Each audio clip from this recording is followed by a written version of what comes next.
नमस्कार, मैं हूं आपके साथ नम्रता। योगी आदित्यनाथ सरकार माफियाओं के प्रति किस तरह से काम कर रही है, ये किसी से छिपा नहीं है।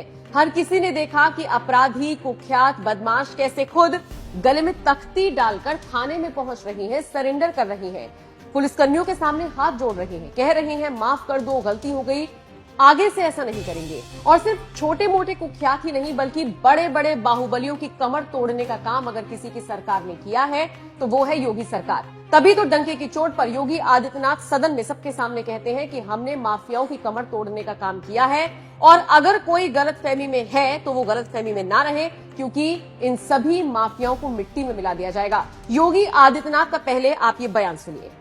जिस अतीक अहमद के खिलाफ पीड़ित परिवारों ने मुकदमा दर्ज कराया, उसके परिवार के खिलाफ, वो समाजवादी पार्टी के द्वारा पोषित माफिया है और उसकी कमर को तोड़ने का काम हमारी सरकार ने किया है। और फिर मैं कह रहा हूं, इसी हाउस को इस माफिया को मिट्टी में मिला देंगे, सरकार में देंगे।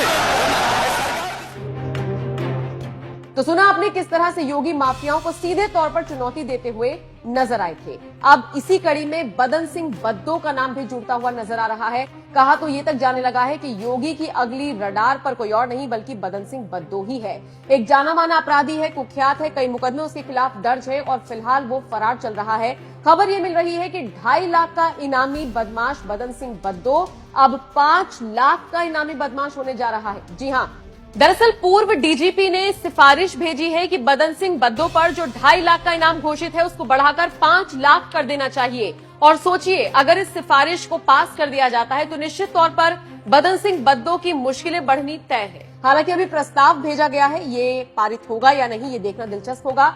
लेकिन अगर ये पारित हो जाता है तो ये अपने आप में एक बहुत बड़ा एग्जाम्पल होगा उन सभी माफियाओं के लिए जो इस वक्त छिपे बैठे हैं इस सोच में कि वो कभी पकड़े नहीं जाएंगे। भलाई इसी में है कि वो सरेंडर कर दे, क्योंकि आप देख ही रहे हैं अपराधियों का क्या हाल हो रहा है।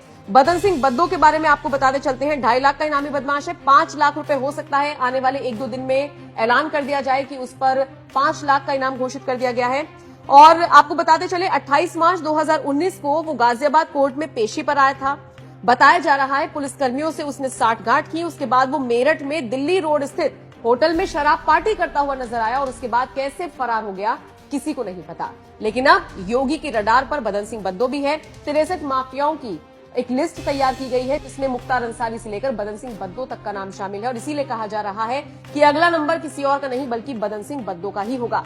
बताया जा रहा है कि पुलिस उसकी लोकेशन को ट्रेस कर रही है। खबर ये मिल रही है कि लास्ट टाइम जब उसको ट्रेस किया गया था तो उसकी लोकेशन लंदन मिली थी। हालांकि वो अब कहां है ये पता लगाने की कोशिश की जा रही है। कुल मिलाकर अब देखा जाए तो बदन सिंह बद्दो पर मुश्किल अब बढ़ने वाली है, क्योंकि योगी सरकार ने तय कर लिया है कि कहीं ना कहीं इसका भी हिसाब चुकता करना ही होगा। प्रयागराज में जिस तरह से उमेशपाल हत्याकांड हुआ, उसके बाद अतीक, उसके गुर्गो, उसके पूरे कुनबे को जिस तरह से मिट्टी में मिलाया गया, उसके बाद से ही योगी आदित्यनाथ आगे आकर बयान भी दे रही हैं और साफ कह रही हैं कि इसी तरह से हर एक बाहुबली को, माफिया को मिट्टी में मिला दिया जाएगा जो भी जनता को परेशान करने का काम करेगा। खैर, आप बताइए इस पूरी खबर को लेकर अब आप क्या राय रखते हैं?